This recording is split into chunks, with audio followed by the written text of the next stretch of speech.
Did you ever wonder if the greatest villain in religious history was once God's closest companion? What if the entire cosmic war between evil and began not as an epic battle between strangers, but as a heartbreaking fallout between best friends? The Bible hints at something profound that most churches won't discuss. A relationship so intimate, so powerful, that its fractures shape the entire spiritual universe we believe in today. Shalom, truth seekers. Today, we're diving into one of the most controversial questions in all of theology. Were Lucifer and God once best friends? This isn't just academic speculation. Understanding this relationship could completely transform how we view salvation, temptation, and even our own personal struggles with faith. The evidence hidden in ancient texts will shock you, challenge everything you've been taught in Sunday school, and possibly leave you questioning the very nature of good and evil. What you're about to hear isn't the sanitized version from your pastor's pulpit. We're going to examine biblical passages they skip over, explore forgotten manuscripts that mainstream religion has suppressed, and connect dots that religious authorities don't want connected. By the end, you'll understand why this matters not just for theological debate, but for your personal relationship with God today. Are you ready to have your spiritual understanding completely transformed? Let's begin this journey into the most fascinating friendship and betrayal in cosmic history. The Bible tells us that before the world began, before humans walked the earth, there existed a magnificent being of extraordinary beauty and brilliance. His name was Lucifer, which literally means light bearer or morning star. But what most Christians don't realize is that this wasn't just any angel. The scriptures suggest he held a position of unparalleled intimacy with the Creator himself. In Ezekiel 2:12-15, we find a fascinating description. You were the seal of perfection, full of wisdom and perfect in beauty. You were in Eden, the garden of God. Every precious stone adorned you. You were anointed as a guardian cherub, for so I ordained you. You were on the holy mount of God. You walked among the fiery stones. You were blameless in your ways from the day you were created till wickedness was found in you. Think about this. God is describing someone who was perfect, who walked with him in the most sacred spaces of heaven. The language here isn't describing a distant servant, but someone who had extraordinary access to God's presence. Bereshit, in the beginning, before creation itself, Lucifer stood in a position no other being occupied. Isaiah 14:12 gives us another glimpse of how you have fallen from heaven, morning star, son of the dawn. The Hebrew term here, Hilel ben Shacher, carries a connotation of brilliance and glory that outshone other celestial beings. This wasn't just any angel. This was God's masterpiece, his crowning achievement among created beings. What's particularly striking is that Lucifer appears to have had direct, unfiltered access to God's presence. Unlike other angels, who are typically described in groups or with specific tasks, Lucifer is portrayed as having a unique, individual relationship with the Creator. The biblical language suggests he wasn't just a servant, but a companion who shared in God's creative work. Consider this. In ancient royal courts, the light-bearer was often the closest confidant to the king, the one who literally illuminated the path before the monarch and had access to the throne room when others were excluded. If Lucifer held this position in heaven, it suggests a relationship of extraordinary trust and intimacy. Some ancient Jewish midrashim even suggest that Lucifer was present during the creation of the world, offering counsel and witnessing God's creative power firsthand. While not canonical, these traditions point to a widespread understanding that Lucifer wasn't just another angel in the heavenly host, but occupied a position of unique closeness to God. Yedid Nefesh, beloved of the soul, this Hebrew phrase captures what Lucifer might have been to God. Not just a servant, but a trusted friend who understood the Creator's heart and mind in ways other beings could not. This wasn't merely a hierarchical relationship between master and servant, but something far more profound. What does this mean for us?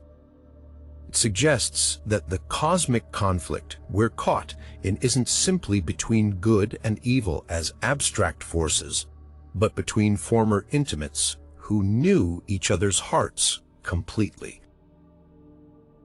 The stakes of this conflict suddenly become much more personal, much more heartbreaking.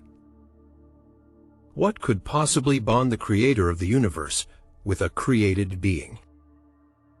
The answer lies in understanding the unique qualities Lucifer possessed and the special role he played in God's kingdom. Unlike other angels who were messengers or warriors, Lucifer appears to have been created for something more profound, to reflect God's glory in a singular way. Ezekiel tells us Lucifer was full of wisdom and perfect in beauty. The Hebrew word for wisdom here, chokmah, implies not just intelligence but discernment, insight, and understanding that goes beyond mere knowledge. This suggests Lucifer could grasp God's thoughts and intentions in ways other beings couldn't. Imagine having someone who truly understands you, who can follow your reasoning and appreciate your vision. Wouldn't such a being become more than just a servant? What's particularly fascinating is how Lucifer's name itself, light-bearer, suggests his primary function. Light in biblical symbolism represents truth, understanding, and revelation. As the bearer of light, Lucifer may have been the one who helped illuminate God's plans and purposes to the rest of the heavenly host. He wasn't just receiving orders, he was helping communicate divine wisdom.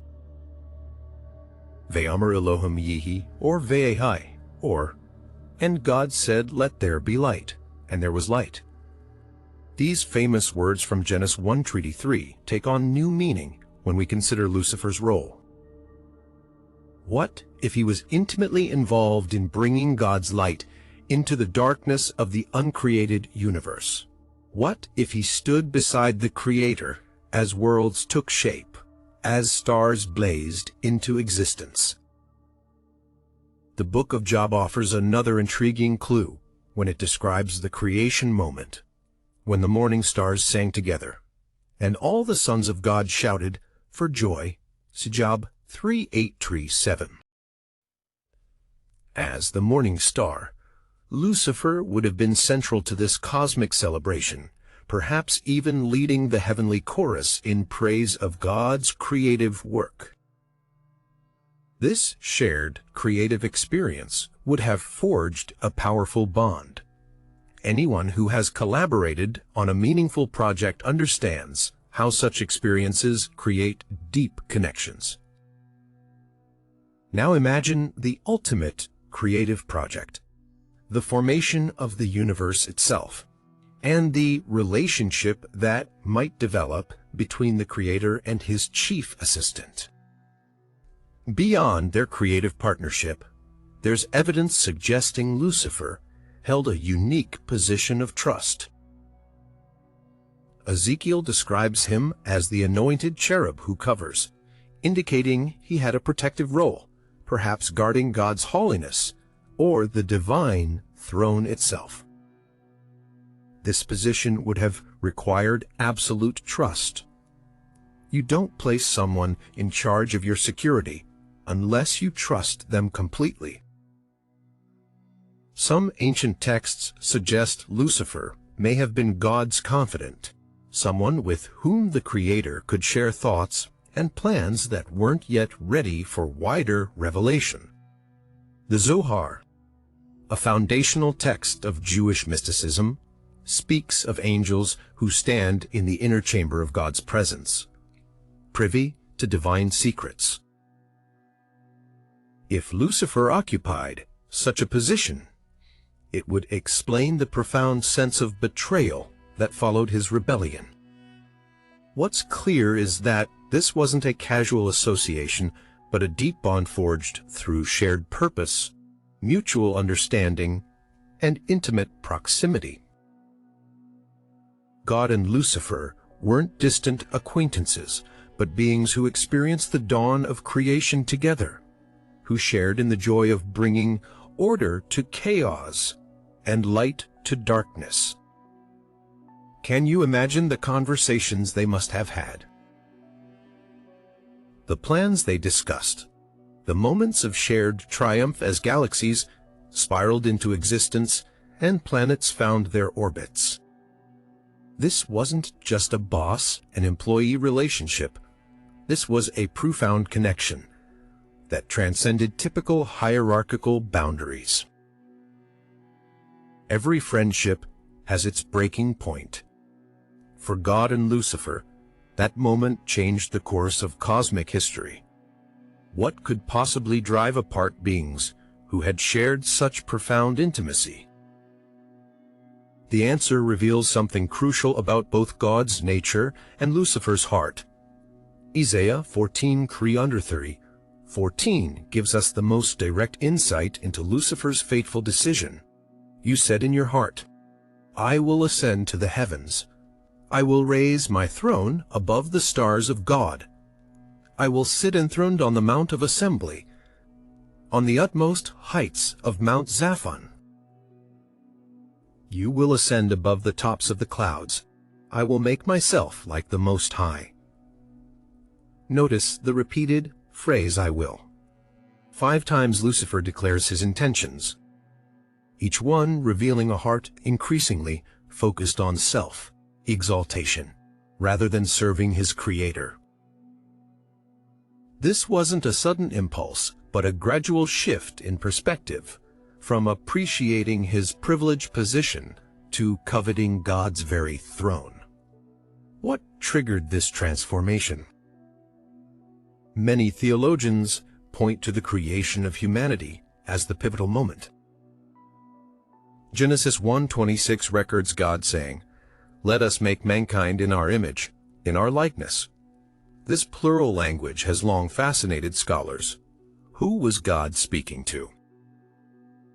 If Lucifer was part of this conversation, imagine his reaction when he learned these new beings would not just serve God as angels did, but would bear God's very image and have dominion over the earth. Psalm 8:25 tells us humans were made a little lower than the angels, but would be crowned with glory and honor. For Lucifer, who had enjoyed unrivaled status as God's closest companion, this new creation may have seemed like a threat to his special relationship with the Creator. Kegadol kaina ad Sheol, for jealousy is as severe as Sheol. This Hebrew expression captures the destructive power of envy. What began as confusion may have festered into resentment and eventually blossomed into full rebellion. The friend who had walked in God's inner chambers now plotted to usurp his throne. Revelation 12:4 adds another dimension to this betrayal, telling us that Lucifer's tail swept a third of the stars out of the sky and flung them to the earth. These stars are widely understood to represent angels who joined Lucifer's rebellion. This wasn't just a personal decision. Lucifer actively recruited others to his cause, turning more angels against their creator. Imagine the pain God must have felt. Not just the rejection of a servant, but the betrayal of a confidant who knew him intimately and still chose rebellion. Someone who had witnessed his goodness firsthand and still questioned his authority. Someone who used the very wisdom and beauty God had given him as weapons against his Creator. The book of Enoch, though not canonical, offers a fascinating perspective on this moment. It describes Lucifer as refusing to bow before Adam, God's new creation, declaring, "Why should I bow to one made from dust?" If this tradition contains any truth, it suggests Lucifer's pride couldn't accept that beings of flesh and blood would receive such honor from God. What makes this betrayal particularly devastating is that it came from someone who knew better. Lucifer wasn't acting from ignorance. He had experienced God's goodness, wisdom, and love firsthand. He had been entrusted with knowledge and position beyond any other created being. Yet he still chose rebellion. Ezekiel 28:17 pinpoints the core issue. Your heart became proud on account of your beauty, and you corrupted your wisdom because of your splendor. The very gifts that made Lucifer special became the source of his downfall. The light bearer became so enamored with his own brightness that he forgot he was merely reflecting his Creator's glory. The fallout was cosmic in scale. Lucifer, now Satan, the adversary, was cast from heaven. The intimate friendship was shattered. The being created to be closest to God became his most determined opponent, and the ripple effects of this broken relationship continue to impact every human life to this day. What's truly heartbreaking about this fracture is that it didn't have to happen. Unlike humans, Lucifer made his choice with full knowledge, with no deception, with complete understanding of what he was rejecting. This wasn't a misunderstanding between friends. It was a deliberate decision to sever the most profound relationship in the cosmos. The echoes of this cosmic friendship reverberate through human culture, appearing in unexpected places that suggest our collective memory retains fragments of this primordial relationship. From ancient texts to modern literature, we find tantalizing hints that humanity somehow intuits the profound connection that once existed between God and Lucifer. The book of Job contains one of the most fascinating glimpses of their post-rebellion relationship. In Job 1:6-7, we read, "One day the angels came to present themselves before the Lord, and Satan also came with them. The Lord said to Satan, 'Where have you come from?' Satan answered the Lord, 'From roaming throughout the earth, going back and forth on it.'" This passage is extraordinary for several reasons. First, Satan apparently still has access to God's presence, still attends what appears to be a heavenly council. Second, there's a conversational familiarity here that's striking. God doesn't address Satan with the fury we might expect toward a cosmic rebel. Instead, there's almost a casual quality to their exchange, as if two former associates are catching up. "My zibi mi Edom, who is this coming from Edom?" This Hebrew phrase from Isaiah 63:3-1 has been interpreted by some Jewish mystics as referring to encounters between God and his former confidant. The imagery suggests someone returning from enemy territory, yet still recognized by the questioner. The Nag Hammadi texts, discovered in Egypt in 1945, contain Gnostic writings that present an even more radical view of this relationship. In some of these texts, Lucifer is portrayed not as God's enemy, but as a necessary counterbalance, bringing knowledge that God had withheld. While these texts aren't considered canonical, they demonstrate how persistent the idea of a complex God-Lucifer relationship has been throughout history, even in Islamic tradition. We find traces of this theme. The Quran describes Iblis as their equivalent of Satan, refusing to bow to Adam not out of hatred for God, but out of what he considered greater devotion. "I am better than him. You created me from fire and created him from clay." This suggests a being who believed he understood God's intentions better than others did, the kind of presumption that might come from someone who once enjoyed special closeness. Perhaps most fascinating are the literary explorations of this relationship. John Milton's Paradise Lost portrays Lucifer as a tragic figure whose rebellion stems from genuine philosophical differences with God, rather than simple malice. Milton's Lucifer famously declares, "Better to reign in hell than serve in heaven," revealing a complex psychology that goes beyond mere villainy. In modern times, shows like Lucifer and Supernatural have played with the idea that God and the devil share a complicated history more akin to estranged family members than impersonal cosmic forces.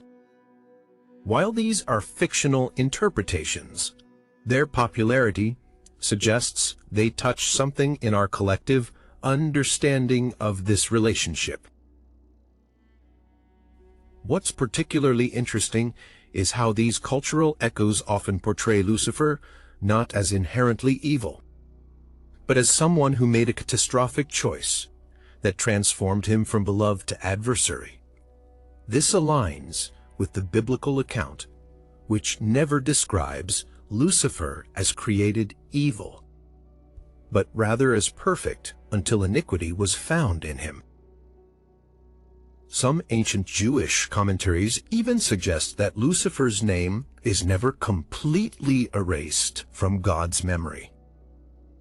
The Talmud contains discussions about whether Satan might eventually be redeemed, a question that only makes sense if there was once something worth redeeming. Ahavat olam ahavtika, I have loved you with an everlasting love. While this phrase from Jeremiah 31:3 refers to God's love for Israel, some mystical traditions have applied it more broadly, suggesting that God's love, once given, is never fully withdrawn, even from those who reject him. These persistent traces across cultures and centuries suggest something profound, that the relationship between God and Lucifer wasn't simply hierarchical, but deeply personal. The betrayal wasn't just a servant rebelling against a master, but a fracture between beings who knew each other intimately.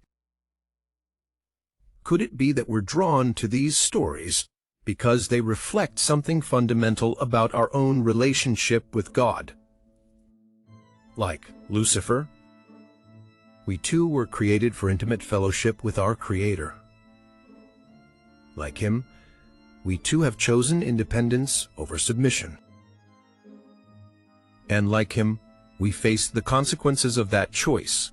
Though unlike him, we've been offered a path to reconciliation through Christ.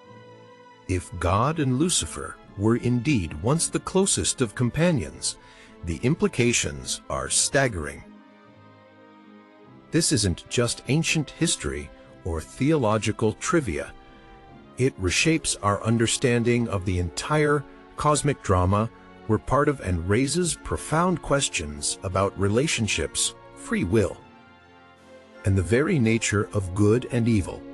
First, consider what this tells us about God's heart.